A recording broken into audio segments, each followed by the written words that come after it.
Praise the Lord. जय मसीह की. Welcome to Walking on Water Wednesdays. मेरा नाम है अंजलि नाथ. आइए हम मिलकर परमेश्वर पर निर्भर होना सीखें. आज हम बातचीत करेंगे about perceiving God. परमेश्वर की बातों से अनजान ना रह जाना. Johannes Kepler quotes, "My greatest desire is that I may perceive the God whom I find everywhere in the external world. In like manner, also within and inside myself." मेरी सबसे बड़ी इच्छा ये है कि मैं उस परमेश्वर को देख सकूं जिसे मैं भारी दुनिया में हर जगह पाता हूं, उसी तरह अपने भीतर भी. You know, when we see the beauty around us, that we are surrounded just nature, it blows our mind. But God is doing something even bigger within us, the same creator. Verse को ही देखते हैं जिसकी study हम कर रहे थे, यशाया 43:19. Behold, I'm doing a new thing. Now it springs forth. Will you not perceive it? I'm making a way in the desert. And I'm making a way in the wilderness and rivers in the desert. देखो, मैं एक नई बात करता हूं. So पहले तो हमें देखना है, behold करना है, pause करना है, रुकना है, समझना है. And हम कैसे थमते हैं? Be still and know that I'm God. जब हम परमेश्वर की प्रेजेंस में बैठते हैं. मैं एक नई बात करता हूँ. God's doing a new thing. वह अब भी प्रकट होगी. You know, दर्शन एक निमित्त समय के लिए होता है, पर यहाँ ये बता रहे हैं कि अभी होगी. Now it springs forth. It dawned on me that परमेश्वर ना continuously हमारे जीवन में कुछ ना कुछ नया कर रहे होते हैं, towards where he's taking us, his new purpose and his new vision for our life. And वो जो छोटे छोटे steps होते हैं जो हम आए दिन गुजरते हैं, परमेश्वर चाहते हैं कि हम देख सकें. क्या तुम उससे अनजान रहोगे? कि परमेश्वर नहीं चाहते हम अनजान रहें. मैं जंगल में एक मार्ग बनाऊंगा और निर्जल देश में नदियां बहाऊंगा. सो यू नो, जैसे हम बियॉन्ड चलने की कोशिश करते हैं अपने पास्ट से, अपने पेन से, अपनी मिस्टेक से, अपने रिग्रेट से, हमको एम्ब्रेस करना जरूरी है, गले लगाना नई बातों को. ऐसा नहीं है ये हम आज करते हैं, ये हमें रोज करने की जरूरत है. It's an on going thing, क्योंकि इस रीति हम परमेश्वर की प्रेजेंस से अवेयर होते हुए इस जीवन को जी पाते हैं.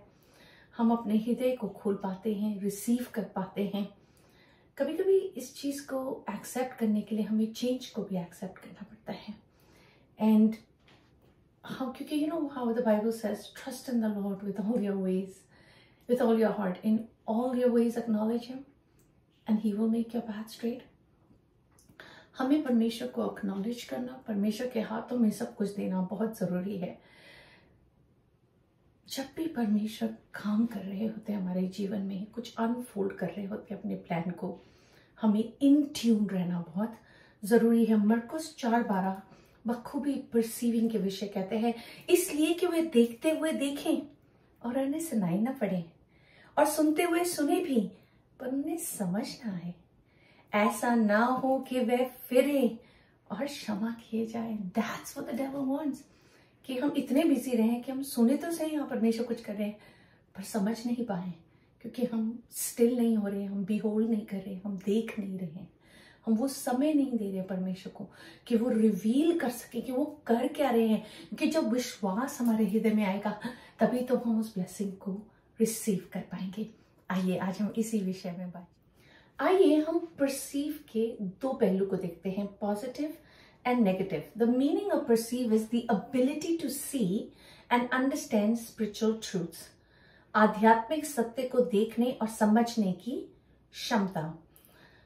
हम नेगेटिव को देखते हैं. आयुब 9:11 में लिखा है, देखो वे मेरे सामने से होकर तो चलता है परंतु मुझको नहीं दिखाई पड़ता, और आगे को बढ़ जाता है परंतु मुझे सूझ ही नहीं पड़ता. But I do not perceive it. You know, अगर हम सोशल मीडिया को these days देखें, and I'm guilty in it as well, कि you know हम अपना फोन उठाते हैं मोस्टली इंपॉर्टेंट मैसेजेस को रिस्पॉन्ड करने के लिए, and in no time we find ourselves strolling, just killing time. So पहले जो हमारे पास समय बचता भी था ना, जिसको हम अगर बोर कहते हैं या कुछ और नहीं होता था करने को, तो हम परमेश्वर पे शायद अपना मन लगा लेते थे। अब लाइफ में फोन की वजह से इतना बड़ा पेस पकड़ लिया है कि एवरी मिनट और एवरी सेकेंड हमको जो फ्री टाइम मिलता है ना, हम उसी को दे देते हैं। But what God's asking us is very important to carve time, कि हम परमेश्वर के सामने बैठें और मनन करने की कोशिश करें, चाहे फिर वो आप ड्राइव करते हुए हो जहां फोन नहीं चेक कर सकते या कुछ भी हो, बट पॉज, रुकें, सुनने की कोशिश करें कि परमेश्वर क्या कर रहे हैं और क्या कह रहे हैं। दूसरी बात पॉजिटिव देखते हैं, न्यायों 6:22, जब गिदोन ने जान लिया कि वह यहोवा का दूत था, तब गिदोन कहने लगा, हाय प्रभु यहोवा, मैंने तो यहोवा के दूत को साक्षात देखा है। यू नो, इस बीते हफ्ते I got into an accident. मेरे 15 years में I've never had an accident, let alone having a collision with no fault of mine. मुझे तो पता भी नहीं उन्होंने कहाँ से रिवर्स मारी फुल स्पीड में, and he came collided with my car. So you know, in the midst of everything, I had to see that there was an angel of the Lord protecting me. So you know, हम कभी कभी अपनी blessings को देख भी नहीं पाते, समझ भी नहीं पाते। Then Gideon perceived that he was the angel of God. उसने सोचा, वो रुका। मत्ती 12:15, let's see what Jesus says. You know, जब यीशु मसीह सबत के दिन हील कर रहे थे और वो फरीसी और सद्दुकी उनको गिल्टी फाइंड करने की कोशिश कर रहे थे, और वो उनसे कहते हैं, अरे सबत का दिन तो होली होता है, वाई तुम उनको काम करने के लिए क्यों कह रहे हो? तो वो कहते हैं कि अगर भीड़ गड्ढे में गिर जाए तो क्या तुम उसे ना निकालोगे? So you know, after that story happens, मत्ती 12:15 में लिखा है, यह जानकर यीशु वहां से चला गया और बहुत लोग उसके पीछे हो लिए और उसने सबको चंगा किया। फरीसी देखते हुए भी ना समझना चाहते थे। यू नो, वो देख रहे हैं पर वो समझने की कोशिश ही नहीं कर रहे हैं। वो पुराने नियम को जोड़ने की भी कोशिश नहीं कर रहे कि उनमें यीशु मसीह में सारी प्रोफेसीज पूरी हो रही हैं। और ऑन द अदर हैंड जो लोग विश्वास कर रहे हैं, यीशु उनको चंगा कर रहे हैं, वो उनको राजा बनाने के लिए भी तैयार है। बट पॉजिटिव और नेगेटिव के बीच, लोगों के बीच में फरीसी जो नेगेटिव हैं, जो उन्हें नहीं एक्सेप्ट कर रहे हैं, ये लोग जिनको यीशु मसीह चंगा कर रहे हैं, जिनके hearts are full of gratitude, उन दोनों के बीच में यीशु मसीह क्या कर रहे हैं? यीशु भी परसीव कर रहे हैं कि ये लोग जिन्हें यीशु मसीह ने चंगा किया, उन्हें राजा बनाना चाहते हैं। एंड वो उनसे कहते हैं कि नहीं, he doesn't want to be the king. वो उनको कहते हैं किसी और को ना बताना कि तुम चंगे हुए हो। जैसे वो बहुत लोगों को चंगा कर रहे हैं, वो कहते हैं खामोश रहना, because he doesn't want that to go spreading around, because that's not what he's been called for. He's constantly perceiving कि परमेश्वर उन्हें क्या कह रहे हैं। Would he not love to be a king of humanity's heart? इन लोगों के लिए तो वो आए थे जिन्हें वो चंगा कर रहे हैं। अगर उनको ये मौका मिले कि उनका राजा बन पाए, then nothing bigger for Jesus, but that's not what he wants. और वो जानते हुए कॉन्शियसली बाप के प्लान पे चलते हुए उन्हें कहते हैं कि तुम किसी को ना बताना, और वो फरीसियों की हेट्रेड को एक्सेप्ट करते हुए क्रूस की ओर चले जाते हैं। यूहन्ना 4:19 में लिखा है, I perceive that you are a profit.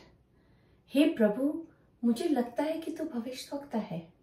लूका 20:23 में लिखा है, chief priest asked him, he perceived their craftiness and said to them, उसने उनकी चतुराई को ताड़कर उनसे कहा। तो यीशु मसीह चतुराई को भी ताड़ रहे हैं, और वो जो सोचते हैं कि वो भविष्यवक्ता है, वो राजा है, उनको भी परसीव कर रहे हैं। आइए चैलेंज के रूप में देखते हैं लूका 5:22। यीशु ने उनके मन की बातें जानकर उनसे कहा, तुम अपने मनों में क्या विवाद कर रहे हो? क्या सोच रहे हो? क्या परसीव कर रहे हो? आज यीशु मसीह हमसे यही सवाल कर रहे हैं। हम क्या परसीव कर रहे हैं अपने हृदय में? क्या हम इवन देख पा रहे हैं कि परमेश्वर क्या कर रहे हैं? जो यीशु मसीह हमसे इतना इतना प्रेम करते हैं कि हमारे लिए सूली पर चढ़ने के लिए तैयार हैं, वही हमसे पूछते हैं हम क्या परसीव कर रहे हैं, किन बातों पर हम अपना मन लगा रहे हैं। आइए हम प्रार्थना ही करते हैं। God, we thank you, we bless you, we praise you. परमेश्वर, हम आपका धन्यवाद करते हैं, आप राजा हैं। And now it springs forth, Father. Every day in this season of spring, we see you and your blessings in you, and we thank you. हम धन्यवाद करते हैं, आपकी आशीष प्रतिदिन नई होती जाती हैं। हम आपके लोगों के लिए प्रार्थना करते हैं प्रभु, वो आंखें देख के वो देख सके, वो कान देख के वो सुन सके, वो मन देख के वो अनजान ना रह सके।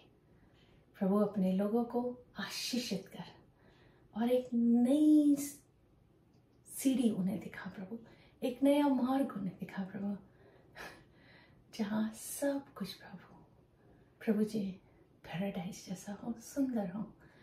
हम उसे इमेजिन करते हुए, उसे परसीव करते हुए प्रभु इस दौड़ को इस रीति दौड़े कि हमारे मुंह पर एक स्माइल रहे प्रभु जी, कि हम जानते हैं हम एक जीवित आशा के साथ जीते हैं।